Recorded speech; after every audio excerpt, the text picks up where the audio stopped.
అమ్మలగన్నయమ్మ ముగురమ్మల మూలపుటమ్మ చాల పెద్దమ్మ సురారులమ్మ కడుపారడి పుచ్చినయమ్మ తన్నులో నమ్మిన వేల్పుటమ్మల మనంబుల నుండి దుర్గమా అమ్మ కృపాబ్ది ఇచ్చుత మహిత్వ కవిత్వ పటుత్వ సంపదల్. అశ్వనీ నక్షత్రం పౌర్ణమితో కలిసి వచ్చే మాసాన్ని ఆశ్వీజ మాసం అంటారు. ఇది మనకి దక్షిణాయనంలో వస్తుంది కనుక మహాలయ అమావాస్య తర్వాత నుంచి శరన్నవరాత్రులు ప్రారంభమవుతాయి. అంటే శరదృతు నుంచి మహాకవులు చాలా రకాలుగా వర్ణించారు. పిండారబోసిన వెన్నెల, అగస్త్య నక్షత్రం ఉదయించడం వల్ల నీళ్లలోని బురద కిందకు పోయి గట్టిపట్టం. కనుక ఇప్పుడు శక్తి పూజ అనేటువంటిది ఈ కాలంలో జరుగుతుంది. అనంత సృష్టికి అమ్మే మూలం గనక మనకి 9 రోజులు జరిపేటువంటి దాన్ని 9 నవరాత్రులు అంటారు. 10వది విజయం చేకూర్చే విజయదశమి. ఈ నవరాత్రుల విశేషాల్లో మనకు తెలియాలంటే మనకి ఉత్తరాయణ పుణ్యకాలంలో శ్రీరామ నవరాత్రులు లేక వసంత నవరాత్రులు, దక్షిణాయనంలో వచ్చేటువంటిది గణపతి వినాయక నవరాత్రులు భాద్రపద మాసంలో అందరూ వేడుకగా జరుపుకున్నారు. ఇప్పుడు జరిగేటువంటిది ఈ ఉత్తరాయణం ఆశ్వీజంలో పాడ్యమి నుంచి ఈ యొక్క నవమి వరకు జరిపేటువంటి నవరాత్రులు శరనవరాత్రులు అంటారు. దీన్ని దసరా అంటారు. దసరా అంటే దశహర అనగానే అదే దసరాగా తెలుగులో మారింది. 10 దోషాలని పోగొట్టేటువంటిది కనుక ఈ నవరాత్రుల యొక్క ఆఖరి రోజు విజయం కలుగుతుంది కనుక దాన్ని విజయదశమి అనేటువంటి పేరుతో చెప్పారు. ఇవి కాక మనకి ఇంకా తెలుసుకోవాలి అంటే ఆషాఢ మాసంలో వారాహి నవరాత్రులు, మాఘంలో శ్యామల నవరాత్రులు కూడా మనం చవి చూస్తూ ఉంటాం. కనుక మనకి అనేక దేవతలు, వాళ్ళ యొక్క శక్తులు, వాళ్ళ యొక్క చరిత్రలు మనకెన్నో తెలుస్తూ ఉంటాయి. అయితే ఈ అమ్మవార్లు జగత్ రక్షణ కోసం జగజ్జనని జగదాంబ అంటారు. కనుక మన దుర్దశ పోవాలన్నా కూడా ఆమెను మనం చాలా ఇదిగా ప్రార్థించాలి. ఆ ప్రార్థించేటువంటి పరిస్థితుల్లో ఏ రోజున ఏ అవతారం, ఏ నైవేద్యం అనేది కూడా చాలా ముఖ్యం. మనకి మొదటి రోజున బాలా త్రిపుర సుందరి, స్థానికంగా విజయవాడలో ఇంద్రకీలాద్రి మీద ఉండేటువంటి ఆ అమ్మని మనం ఈ రకంగా ధ్యానిస్తాం లేక కొలుస్తాం.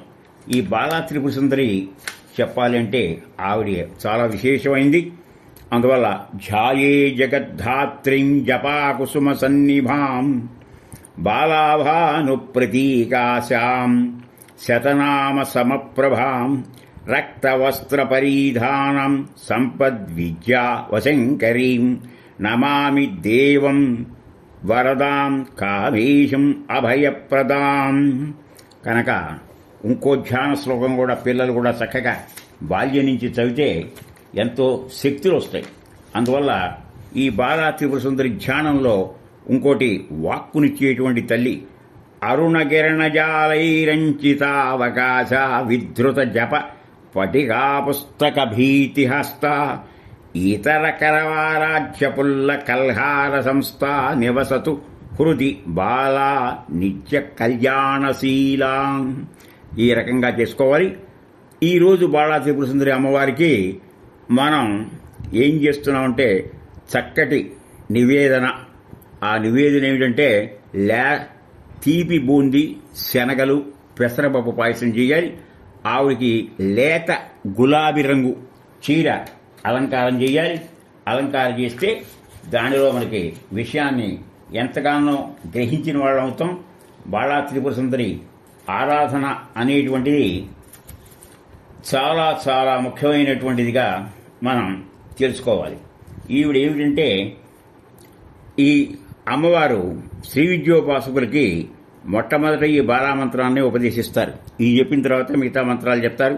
మహాత్రిపుర సుందరి దేవి నిత్యం కొలువుండే పవిత్ర శ్రీచక్రంలో మొదటి ఆమ్నాయంలో ఉండే మొదటి దేవత. మనకి భాండాసుర పుత్ర వధోజుక్త బాల. ఈవిడ వెళ్లి భాండాసుని యొక్క పుత్రులు 500 మంది వాళ్ళని వధిస్తే అమ్మవారు ఎంతగానో ఆనందించిందని చెప్తారు. శంకరాచార్యులు వారి చేత ఈ యొక్క బాలా త్రిపుర సుందరి చక్రయంత్రం ఇచ్చేశారు. ఆ అనుగ్రహం పొందితే తల్లి యొక్క అనుగ్రహం, లలితా త్రిపుర సుందరి అనుగ్రహం కూడా పొందినట్టే. ఆ తల్లి కూడా సంతోషిస్తుంది. ఆవిడ యొక్క స్వరూపం ఎలా ఉంటుందని చెప్పుకున్నాం కనుక ఇది బాలా త్రిపుర సుందరి రూపం దర్శనమిచ్చి అనేక మందిని ఆవిడ ఆనందింపజేసిందని చెప్పడానికి బ్రహ్మాండ పురాణంలో మనకి ఎన్నో విషయాలు. ఏదైనా అమ్మ దయ ఉంటే అన్నీ ఉన్నట్లే అనే భావన గుర్తించుకోవాలి.